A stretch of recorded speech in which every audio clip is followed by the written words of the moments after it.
medicine. It's just out of our own literature, but it's literature that we tend not to focus on or look at or realize because it just is off our radar. It just falls between the cracks. And so what I want to try to do is to, in the first 3 hours, explain to you why we do what we do. It's different. It is not what you and I were taught and trained to do. Some of you will say, well, yeah, I've been doing that. That's why I'm here. Some of you will say, he's crazy. Some of you will say, but that doesn't make sense. Some of you will say, yes, but that's not the way we were taught. If you think I'm going to teach you what you already know and what you were taught, this course is not for you. This is everything that we were taught, like you and I were taught, but perhaps is not necessarily correct or true, or maybe the best way of doing it. That's the best way that I can explain this to you.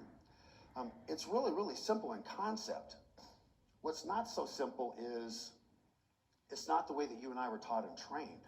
And it's not the way that the endocrine world thinks. One doctor once told me that the difference between the endocrine world and what we do is that the endocrine world will treat you with a hormone if you have a deficiency. We will treat you, whether you have a deficiency or not, to the upper end of the range of optimal, whatever that is, in order to make you feel and function better and for better health. There's a difference. If you are not deficient in a hormone, then according to AACE guidelines, you do not need that hormone. Yet, I will show you so much data and studies that normal is not optimal. Everyone has normal levels. When you order a lab test and you look off to the side of that page and it says normal is 2.0 to 4.4, what does that normal mean? Where's that normal come from? That normal comes from an average of a population. What's the population? Not usually of older people, not younger people. It's typically older, average, everyday, sick people. And that's the average for those people that we measured on that day. Is it where they're going to feel the best? No. Is it where they're going to function the best? No. Is it where they're going to metabolize the best? No. What is it? It's an average of a population. It's a lab test for an average. So, everyone has normal levels. If you want to be normal, then don't take hormones. Everyone is going to have a normal level. You could be the very bottom end of the normal, but it's still going to be normal. So everyone has normal. Rarely then will you be really, really, really low or below normal. Well, then an endocrinologist will say, okay, well then you need it. And then they will step in and they'll treat you, and they'll treat you somewhere into the middle of the range. We take people in the middle of the range and treat them to the upper end of the range. That's the difference. It is not a concept that you and I were taught or trained. To this day, it is not a concept that the endocrine world believes. The most difficult people to train or teach this to are endocrinologists. Although there's a few endocrinologists, and we'll tell you those stories, that have taken the course and now teach their own courses on how to optimize hormones. I spoke at a medical academy meeting last weekend, and there was an endocrinologist that got up and addressed Dr. Morgentaler, who was sort of the world's leader in testosterone, male hormones, research, etc. And she, as an endocrinologist, said that she wants to compliment him because it's because of him that she has learned the importance of optimizing hormones that she did not learn in any of her training. And if it wasn't for him and reading his books, that she wouldn't be the endocrinologist that she is today, because what she would be doing is what she was taught and trained to do, which is completely different than what she does based on understanding optimizing hormones. So it is a concept that I'm stumbling around trying to explain to you as to why it is why we do what we do. Dana, can you dim the lights in the front, please? So, the next couple hours are going to try to explain to you with data and my stories why we do what we do. And perhaps in addition to normal is not optimal, I will ask you, where would you like your levels to be? And that is a concept that we were not taught or trained. It is vague. You're still going to ask me what number.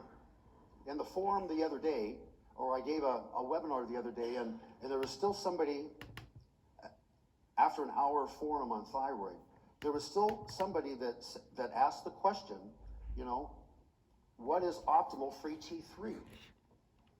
And I said, I don't know. Why do you want to know? Well, because that's the number we want to shoot for. And then I said, you completely did not understand my whole entire lecture. If you have to ask what the number should be, you completely missed my point.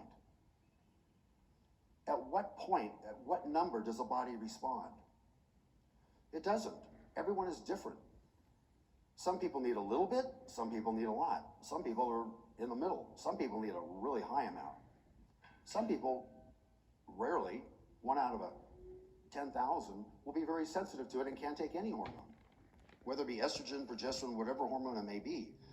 So you have to then titrate to effect, and I always try to explain all patients are like snowflakes. All snowflakes are different. All patients are different. Every patient that we treat is going to be different. Well, then how do you figure out what it is? Well, that's what this course is about. You titrate to effect. How much pain medicine do you need? Whatever works. How much insulin do you need? Well, whatever works. How much blood pressure do you need? Blood pressure medicine. Well, whatever works. You titrate to effect. Well, that's pretty simple, but what are the effects that you titrate to? That's the key, and we'll get to that.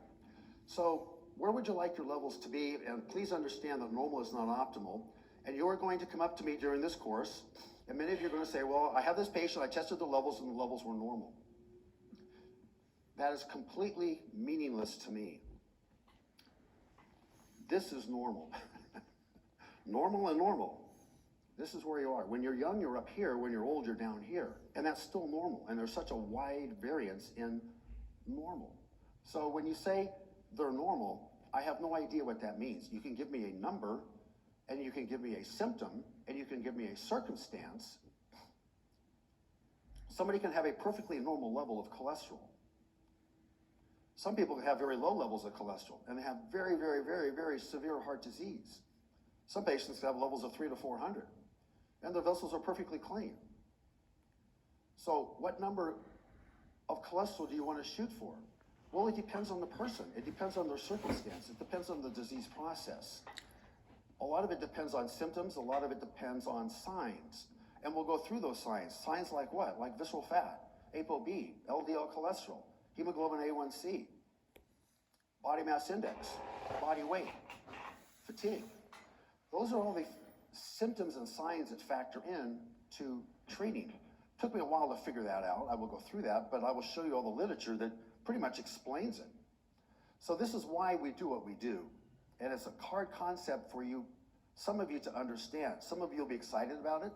Some of you will have some knowledge and experience with it already. Some of you will be going, I don't really know what I'm doing here. But I'm trying to explain to you what the medical literature and science shows us that we really should be doing. And it's based on the literature and science, and that's why we do what we do. How long will it take you to grasp this? Some of you will grasp it right away. Some of you will not grasp it at all. Some of you will say, well, it doesn't apply to me. Well, it does apply to you unless you're a pathologist. But even pathologists take the course. Why? I ask them, why are you taking this course? Just out of their own interest. Why does a radiologist attend a course out of their own interest? But this one radiologist who attended the course showed me some of her reports that she dictates on the x-rays that she sees. And in her reports, she'll state, I strongly recommend that this patient be started on hormones because she is so osteoporotic. And the hormones I would recommend would not be Premarin and Provera, but estradiol and progesterone. She puts that right in her dictation. That's pretty bold. But she understands it. And she understands that everyone else doesn't understand, and she understands that the PMDs don't understand. And she's the one that sees all this osteoporosis that's not being treated adequately. Or with a biphosphonate, which does not make bone stronger. It'll just slow down your bone loss because it's osteoclast function and not osteoblast function. So some of you will key into it right away. Some of you will be timid. Some of you will say, well, it doesn't apply to me. It's beyond my scope of practice. But at least understand it so that you can perhaps refer patients to someone that does understand it or that can do it. This guy in the front row up here that's going to be answering your questions is a cardiovascular surgeon, but his clinic is full of patients with PCOS. What's a cardiovascular surgeon doing treating PCOS? Well, because he's an expert at it. His clinic is full of prostate cancer patients. He's not a urologist, he's not an oncologist, he's a cardiovascular surgeon. But yet he attracts prostate cancer patients because he knows how to treat them better than the other doctors. We'll get into that later. So no matter what specialty you are, there's pain specialists, there's anesthesiologists, there's PM&Rs, there's ER docs, there's family practice docs, there's nurse practitioners, there's PAs, there's surgeons, there's internists. No matter what specialty you are, this will in some way impact your practice, etc. And what floats my boat, although I didn't get into this because I wanted to get into it. It just sort of happened serendipitously, which I didn't finish the story. After treating all of my nurses on my hospital staff, the nurses could not shut up about how good they felt. And they would tell other nurses and tell other staff members and tell the doctors, and they yak. And so some of my staff members came to me and said, "What are you doing?" It's like, these nurses can't stop talking about you. It's like, oh, geez. I dug myself into a hole that I didn't want to dig myself into. Like, what are you doing? They can't. What are you prescribing for them that they're just ranting and raving over? Geez. I don't know. I denied it. I tried to walk away from it. I tried to ignore it. I just couldn't. So, lo and behold, finally, I was approached to give a grand rounds to my hospital staff as to what I was doing, and I had no idea what I was doing. But the nurses showed up and told all the staff that was there, you doctors do not know how to treat women. And you don't know how to treat women with hormones. And you guys are clueless. It's like, we're getting spanked because we didn't know what to do. But it was sort of an epiphany to some of us, and afterwards, a pharmacist and a couple doctors said, nobody knows what you're doing. Nobody understands what you're doing. I said, I don't understand what I'm doing either. But you should teach and train some of the staff members so that we can treat our patients and our nursing staff just like you. Cool, let's do it. Well, 25 years later, here I am, teaching around the world, all because someone said, hey, you need to teach what you're doing. And that's how this whole thing got started. So it will take a while for you to grasp it. You can treat yourself and your staff, or your family, your friends, if you want to understand the experience, the improvement in how you can feel and how you can function. Not everyone feels fantastic on it. I take thyroid, but I don't feel anything on it. When I take testosterone, I feel it. Women, they feel testosterone. They really feel thyroid. So different hormones will have different effects on how you feel and how you function, but it'll also have different effects on different parameters that you may find of interest. And I'll later discuss Dr. Pang's labs. His baseline LDL cholesterol is about 193. That's a cardiovascular surgeon that has a LDL cholesterol of 193. That's impressive. Well, what was more impressive was the fact that his HDL, I think was, Herman, what was it, 32? Something like that? His HDL was 32. Not good. Well, now his LDL, he's not on a statin, he's not on a cholesterol medicine. His LDL's like 40 something. But what's more importantly is his HDL is now 74. There's no cardiologist in the world that can get an HDL from 32 to 74. You can. Cardiologists can't. They don't know how to do that. They can't conceptualize it. It's beyond the scope of practice. It's not beyond your scope of practice, but when you start to see these numbers in these patients, you go, wow, it's pretty impressive. Treat your staff. For those of you that are newbies and don't know where to start, you can start to treat some of your patients, but your staff and your friends, and you can understand and get an appreciation as to how we do it and why we do what we do. I strongly encourage you to join the forums. The forum through WorldLink is a discussion group that involves hundreds of physicians, and you can post questions, situations, circumstances, things that you're uncomfortable with, things that you're not familiar with on the forum, and get real life answers from real live people that have been doing this for 20 years and are very, very, very experienced with it. And from all different specialties too. From endocrinologists to gynecologists to surgeons to everyone. Once a patient sees and feels a difference, and once you do too, and once you start to see this, then you'll understand why we do what we do. I'm not trying to toot my horn, but part of the fun of doing this is it's really fun medicine. When I have to go to the ER, go to work in the ER, it's like I get butterflies, it's like, I don't want to do this. How long do I have to do this? You know, it's just really stressful. I go to work in my HRT practice. It's like, I can't wait to go to work because I make so many people feel so good. And I can make so many people happy. I can't tell you the number of people that have come to me and said, thank you for changing my life. I can't count the number of people that have come to me that's a husband and says, thank you for giving me my wife back. The wife comes and says, thank you for giving me my husband back. And for the doctors that come to me and say, you've completely changed my practice of medicine, you've changed my outlook on medicine. Well, this sounds so far-fetched. It's like, no. That can't possibly be. You haven't done it yet. Which is what drives my passion and drives all of our other passions, because some of us in the room, you'll see, have been practicing this for quite some time and come back for a refresher. And then once you start to do that, and once you start to see and feel how the patient can feel and the effects it can have and the benefits on their long-term health, it will really make medicine fun. And that's what makes this fun for me, is the fact that so many doctors come back and say, you've completely changed my life, you've completely changed my practice of medicine, and you've changed the lives of so many people. Well, that is so far-fetched, and it sounds so fluffy, and it sounds like, no, you haven't done it yet. When you do it, then you will see what we're talking about.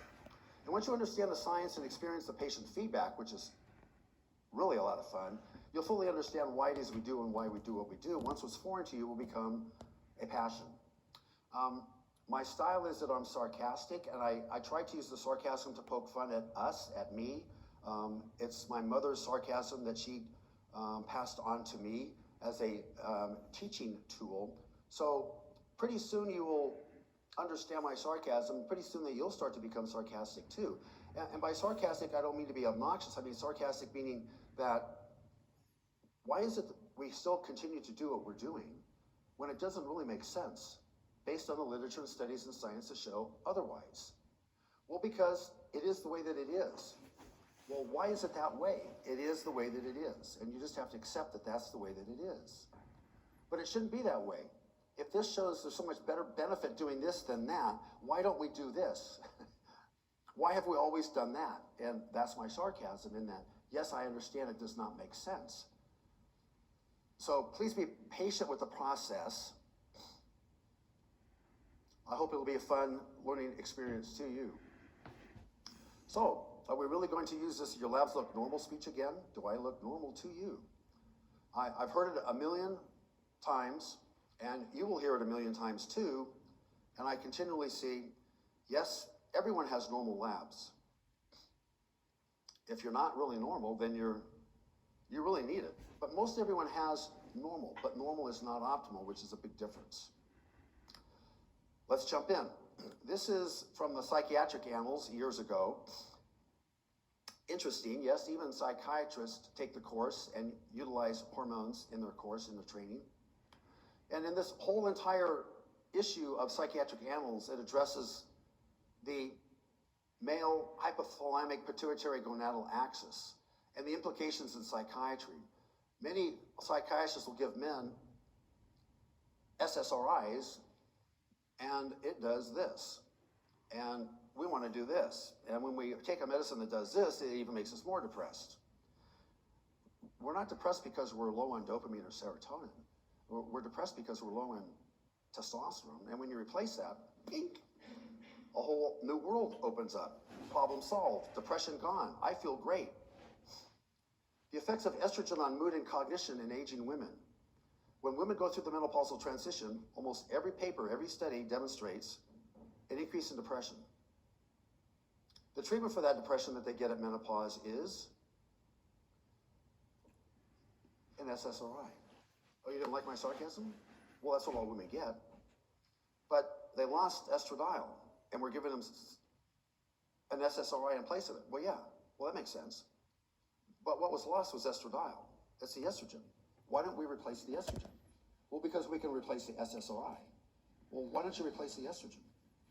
Well, because estrogen is harmful. I agree, estrogen is harmful. I'm trying to get rid of this echo. Is there something that maybe you can turn the volume down a little bit to get rid of the feedback echo? A little bit, if you can. So we all know that estrogen is bad. But we all know when you lose estrogen, it's bad. And so since we replace estrogen and it's bad, then we don't want to replace estrogen. We want to replace an SSRI instead, and we'll fix that depression. Guess what? It doesn't. And when you go through the menopausal transition and you lose your estradiol and you gain weight, and you take the SSRI, you gain even more weight, which makes you become even more insulin resistant and prone to cardiovascular disease, dyslipidemia, insulin resistance, diabetes, etc., all because of that initial, you lost your estrogen in menopause. So I will introduce the concept here that estrogen is bad. Estrogen is good. No, estrogen's bad. No, it's good. So, if every study shows that when you lose your estradiol at menopause is bad, then how is it that estrogen is bad? It's bad when you lose it. Yes, but it's also bad when you give it. Well, it's because you're giving the wrong one. Which one is lost at menopause? It's estradiol. Which one do we commonly get back here in the United States? Premarin. Yes, but that causes blood clots, heart attacks, strokes, etc. Yes, I know.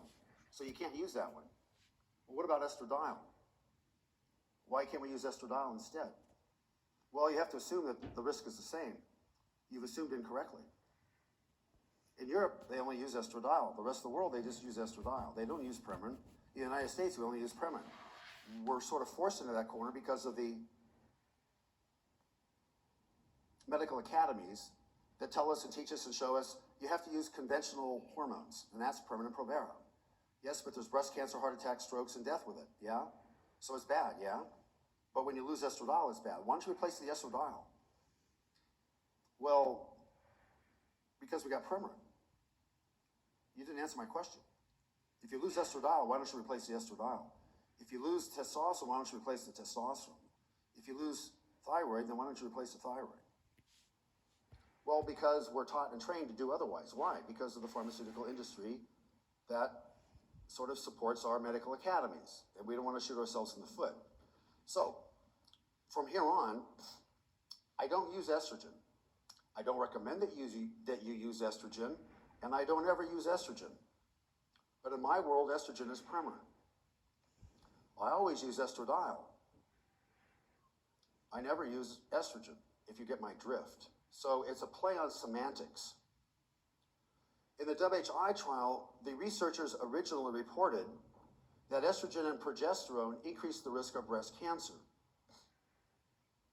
There is nothing that could be further from the truth. Progesterone in every single solitary study protects against breast cancer. But it says it right there that progesterone increased the risk of cancer. That was an error. What they meant to say was a progestin. Well, they later went back and corrected that and said, okay, estrogen and progestin. But what did they originally state? They stated progesterone. That was incorrect. There's no study anywhere in the world that progesterone is harmful. In fact, it's used now in research centers, and it's probably going to be leapfrogging tamoxifen and AIs as far as breast cancer protection against recurrence. Much better than AIs and tamoxifen. But yet, you'll see these studies in the US where it uses the term progesterone as a catchphrase, but that's incorrect. So, do I use estrogen? No. Do I use estradiol? Yes. Which hormone is lost? It's estradiol. Replace it. Well, you have to assume that the hormone is the same. You've assumed incorrectly. There's no study anywhere in the world showing that estradiol is harmful. There's no study anywhere in the world showing that progesterone is harmful. Okay, show me the study. I've been waiting for 30 years for somebody to show me the study where estradiol and progesterone are harmful. Yes, but but in the WHI trial, they looked at Premarin and Provera, medroxyprogesterone acetate. They did not look at estradiol and progesterone. Well, you have to assume it's the same. This conversation is ended. The role of DHEA in psychiatry. What the heck is that? What's DHEA? Well, it's a hormone. Where's it come from? The adrenal glands. As you get older, your DHEA level falls. There's a multitude of studies. I could spend the next 3 hours and show you all the studies on the benefits of DHEA. So cortisol and DHEA are diametrically opposed to each other. As you get older, cortisol goes up, DHEA goes down. You want to get the DHEA up, which suppresses the cortisol back down. Well, how do you do that? Well, you have to give it. And what's the effect of that? Well, there's an antidepressant effect of using DHEA. Really? You use DHEA in psychiatry? Yes. There's literature for it? Yes. I so often hear, doctor, I feel so much better. Yes, I know. I'm happy. I'm not depressed. I feel great. Thank you. Yes. Which hormone was it? Yes. No, which hormone did it? Yes. Can we start one hormone at a time? No. Why? Because they're all additive. They're all synergistic. Thyroid hormones and mood disorders. You're going to use thyroid hormone for a mood disorder like depression? Yes. Is there evidence for it? Yes. I received a letter recently from an academician who's a psychiatrist